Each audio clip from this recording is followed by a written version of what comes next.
Footballeuses et footballeurs, chers camarades syndiqués, 2017 qui vient de s'achever a été une année transitoire pour le syndicat national des footballeurs camerounais. En ceci que mon équipe et moi prenions nouvellement les commandes du navire. Il nous fallait donc stabiliser la maison en préservant les acquis, mais aussi jeter les jalons d'une nouvelle dynamique. Il faut dire que malgré les difficultés rencontrées et l'immensité de la tâche, ces deux objectifs majeurs ont été largement atteints. Au plan administratif, le SINAFOC a régulièrement rempli tous ses engagements vis-à-vis de son personnel, de la FIFPro et de tous ses partenaires nationaux et internationaux. Pour ce qui est de la défense des droits et intérêts des footballeurs et footballeuses, notre service juridique a, comme par le passé, à chaque fois qu'il a été sollicité, apporté l'assistance et l'accompagnement nécessaires à nos syndiqués. Nous avons reçu un total de 53 plaintes de joueurs, donc 42 provenant des joueurs locaux et 11 des joueurs évoluant à l'étranger. Ces chiffres indiquent clairement que les conditions de vie et de travail des footballeuses et footballeurs évoluant au pays sont loin d'être reluisantes. Nous devons, tous ensemble, d'œuvrer pour inverser cette tendance. Cela passe par une meilleure appropriation de la culture syndicale et une plus grande solidarité entre les footballeuses et les footballeurs camerounais. Dans le cadre des actions visant à améliorer les conditions du footballeur, le SINAFOC a, au cours des mois de mai et de juin, procédé à la distribution des godasses aux footballeurs de MTN et Ligue 1. Par ailleurs, nous avons régulièrement organisé le challenge joueur du mois SINAFOC en élite 1 et 2. Au chapitre des adhésions, le SINAFOC a enregistré environ 600 nouveaux syndiqués. Ces nouveaux sont majoritairement issus des championnats MTN et Ligue 1 et MTN et Ligue 2. Ce nombre est encourageant et dénote de l'intérêt de plus en plus grandissant que nos footballeurs et footballeuses accordent au SINAFOC. Toutefois, nous ne serons satisfaits que lorsque nous aurons atteint un taux d'adhésion de 100% dans nos championnats d'élite. Au plan politique, nous avons fait mieux que conserver tous les postes occupés par la scène internationale par le défunt David Mayebi. C'est ainsi que ma modeste personne, à tour a été élu membre du board et président de la FIFPro Division Afrique, membre du board Monde et premier africain, vice-président de la FIFPro. Nous avons également été nommés membres au sein de la commission technique et de développement de la CAF. Au niveau national, nous avons été nommé vice-président de la commission compétition au sein du comité local d'organisation de la CAN 2019.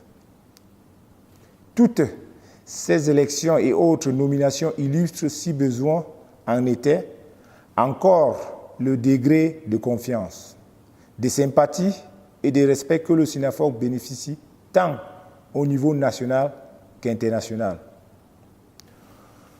Au plan purement sportif, l'année 2017 a été quelque peu mitigée.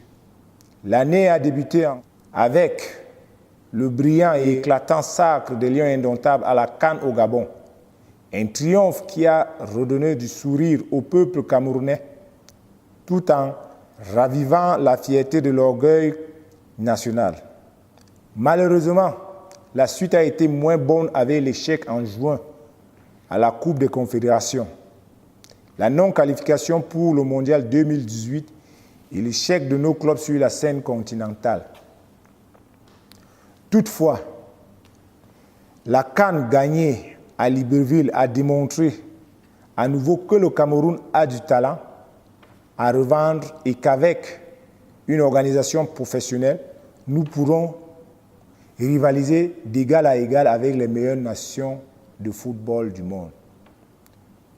Footballeuses et footballeurs camerounais, ayant débuté l'année 2017 dans la joie, grâce notamment au 5e titre de champion d'Afrique remporté par les Lions indomptables en février au Gabon, nous avons fini l'année dans la douleur et la tristesse. En effet, le 10 décembre dernier, la mort a une nouvelle fois frappé le SYNAFOC en nous enlevant notre premier vice-président, Benjamin Massing. Le SYNAFOC, par ma voix, tient à dire un grand merci à toute la famille du football camerounais pour l'hommage rendu à Benjo tout au long de ses obsèques. Ceci étant, nous vous invitons à avoir une pensée pieuse pour cet illustre syndicaliste décédé des suites de mort subite, ainsi que pour toutes les autres personnalités que notre football décédé en 2017. Nous pensons notamment au coach Léonard Seke, Adolphe Eke, pour ne citer que cela. Chers camarades syndiqués, voici une nouvelle année qui s'ouvre devant nous, avec de nouveaux challenges et défis à relever. En effet, au cours des 12 prochains mois, nous devons poursuivre notre chantier engagé l'année dernière. Ainsi, le renforcement de la défense des droits et intérêts des footballeuses et footballeurs camerounais sera notre principale préoccupation.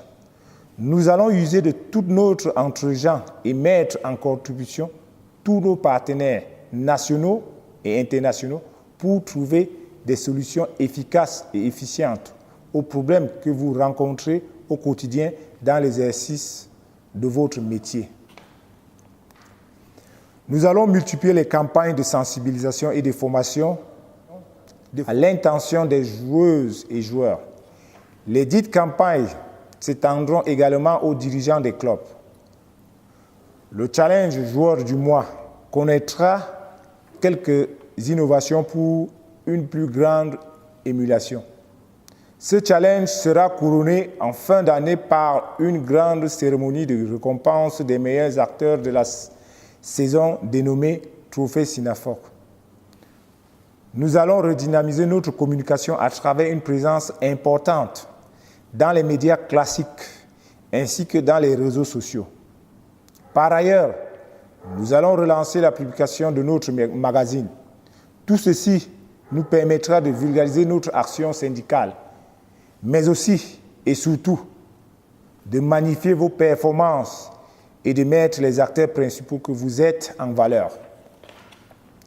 Ainsi, nous plaçons donc l'année 2018 sous le signe de la consolidation des acquis, la poursuite du renforcement de la défense des droits de nos syndiqués et la valorisation des footballeuses et des footballeurs camerounais. Ceci dit, je ne saurais terminer sans vous présenter nos vœux les meilleurs pour 2018. Que 2018 soit une année de belles et grandes victoires pour tous les footballeuses et footballeurs camerounais en général et pour nos syndiqués en particulier. Que le Seigneur vous accorde à vous et vos familles santé, bonheur, succès, réussite, progrès et prospérité. Bonne et heureuse année 2018 à toutes et à tous. Je vous remercie.